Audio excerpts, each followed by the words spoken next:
ما كان الحق عليك ولا خاف عودتنا إيمان ويقين.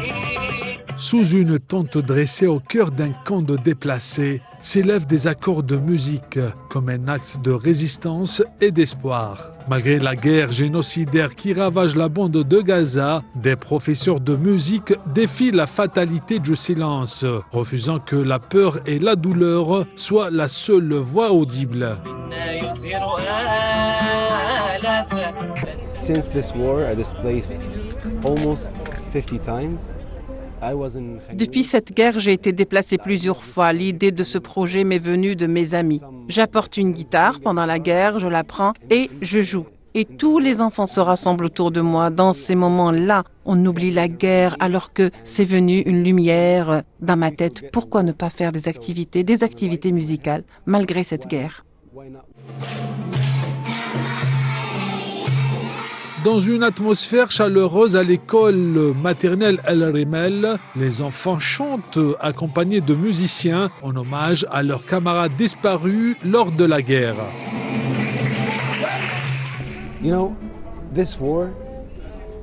Vous savez, cette guerre cause beaucoup de problèmes aux enfants comme des traumatismes, la faim. Ils ne dorment pas, ils pleurent, ils sont tristes. Alors, nous avons fait de notre mieux pour utiliser la musicothérapie chez ces enfants pour les guérir de la folie de cette guerre.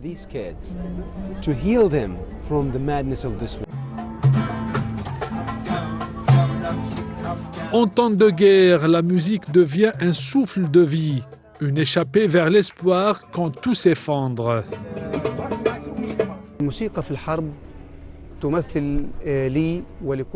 Pour moi et pour tous les élèves que nous enseignons, la musique en temps de guerre représente l'espoir et une issue au climat de guerre. Elle représente le baume qui guérit les blessures. La musique est une lueur d'espoir à laquelle tous nos enfants et tous nos peuples s'accrochent dans l'obscurité.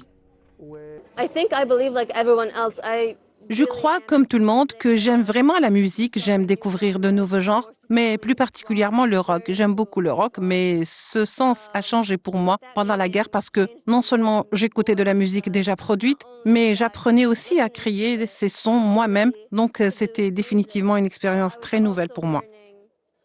Dans cette école gravement endommagée, où les traces de balles et d'impacts de tirs sont encore visibles, les élèves apprennent malgré tout à chanter et à jouer de la musique. J'utilise la musique comme un moyen de guérir les gens psychologiquement. Donc ce que je fais ici, c'est que je rends les enfants heureux grâce à la musique, car c'est l'un des meilleurs moyens d'exprimer des sentiments. Des cours de percussion sont également dispensés au Conservatoire national de Gaza, malgré la rareté des instruments, offrant ainsi un espoir renouvelé aux enfants. Nous voulons qu'ils ne se contentent pas de guérir émotionnellement, mais qu'ils sentent qu'il y a de l'espoir pour eux dans l'avenir. Nous devons donner aux gens et aux enfants de Gaza en particulier une sorte d'espoir pour un avenir meilleur à travers la musique. Gaza déborde de vie. Malgré une guerre génocidaire, les Palestiniens utilisent leur talent musical pour dénoncer haut et fort les crimes de l'entité sioniste.